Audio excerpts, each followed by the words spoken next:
Huku familia mbalimbali zinapoendelea kuomboleza vifo vya jamaa wao walioaga dunia wiki iliyopita mjini Busia kwa kupigwa risasi na maafisa wa polisi walipokuwa wakiandamana dhidi ya kukamatwa kwa kiongozi wa vijana katika kaunti hiyo, Edwin Ouma almaarufu Chikuzee, viongozi mbalimbali wamezidi kuwalaumu polisi kwa kutumia nguvu kupita kiasi na kusababisha vifo vya zaidi ya watu 5.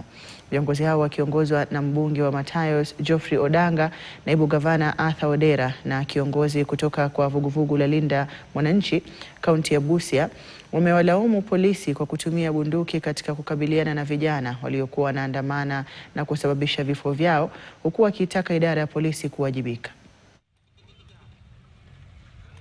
If they are running away, why are you shooting at them? And some of them went over 200 meters to go and shoot them. 200 meters, yes, to shoot them.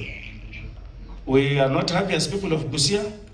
If we want to have a governable county, let us listen to the people. These people have ears. They have ears. And if you look us all in as the leaders, we will be able to help to cool the situation. The police should not shoot our people. There is a better way.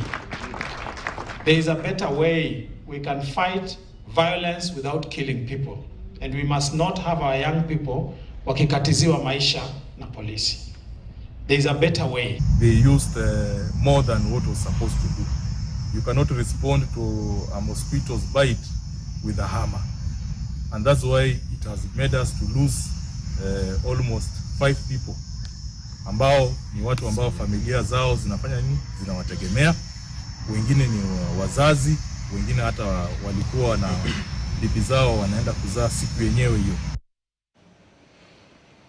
Askofu Norman King'o Wambua wa jimbo la kanisa Katoliki la Machakos amewataka